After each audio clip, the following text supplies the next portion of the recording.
আগামীকাল 16 তারিখ 4:30টায় প্রধান উপদেষ্টার যমুনা রাষ্ট্রীয় অতিথি ভবনে এটা অনুষ্ঠিত হবে, অল ক্যাপ্টেন্স টুগেদার। আমরা বলেছিলাম 12টি টিম খেলবে, তো একটি টিমের জটিলতার কারণে যদি আর্জেন্টিনা আসছে না, 11 টিমের খেলা হচ্ছে। আমাদেরকে চিঠি দিয়ে জানিয়েছে যে বাজেট অ্যালোকেশন প্রবলেমের জন্য আর্জেন্টিনার টিম বাংলাদেশে ফ্লাই করছে না, পার্টিসিপেট করছে না। তো ইন্টারনাল অ্যারেঞ্জমেন্ট তো আসলে আমার না, আমি প্রথম থেকে বলছি যে টিকেটিং যত টাকায় লাগে সেটা আইকে বেয়ার করবে, সেটা বিজনেস ক্লাস হোক, ইকোনমি হোক, যাই হোক তারা অ্যারেঞ্জমেন্ট করবে। আমাদের কাজ হচ্ছে হসপিটালে এয়ারপোর্ট টু এয়ারপোর্ট সার্ভিস দেওয়া। যেখানে টিম আসছে যারা, আমরা তাদেরকে রিসিভ করেছি, আবার তাদেরকে সব কিছুর পরে আমরা ওই ফ্লাইটে আবার উঠাই দিব, এটা হচ্ছে আমাদের কাজ। আর এখানকার লোকাল অ্যারেঞ্জমেন্ট, লজিস্টিক, আদার্স আমাদের কাজ, সেটা আমরা প্রস্তুত আছি, চেষ্টা করছি।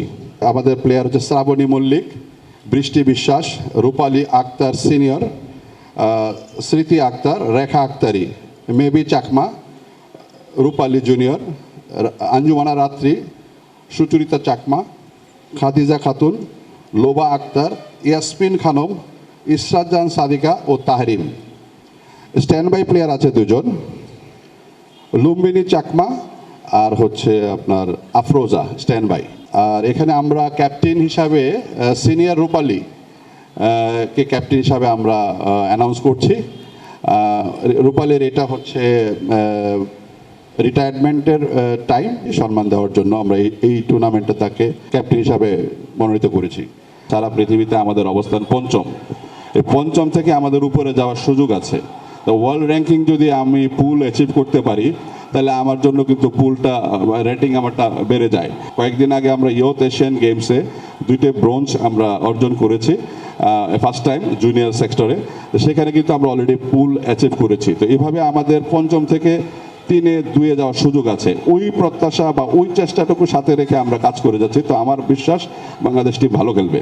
প্রত্যেকটি দেশ থেকে একজন করে আইটিও আসছেন, ইন্টারন্যাশনাল টেকনিক্যাল অফিসিয়াল আসছেন। তাছাড়া আমাদের এখান থেকে 12 জন আছেন।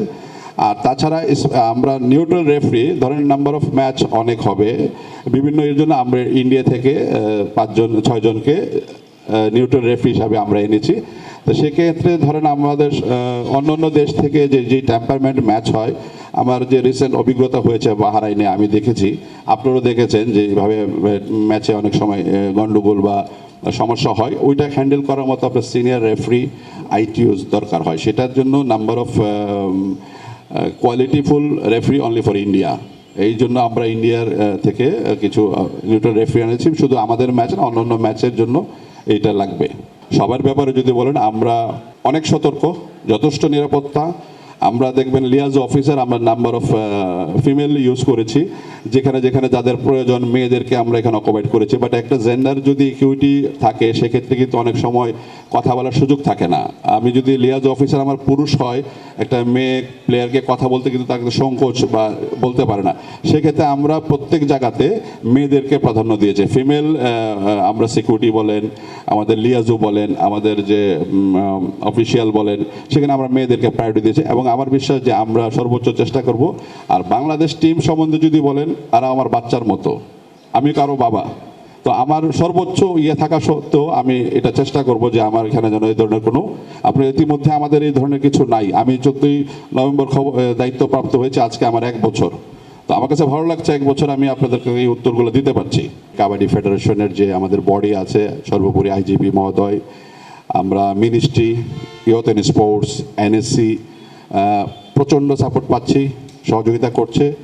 ওনাদের জন্য আমরা ধন্যবাদ জানাতে চাই, এবং ওনাদের এই সাপোর্ট সবসময় থাকলে কাবাডি এক সময় ঘুরে দাঁড়াবে।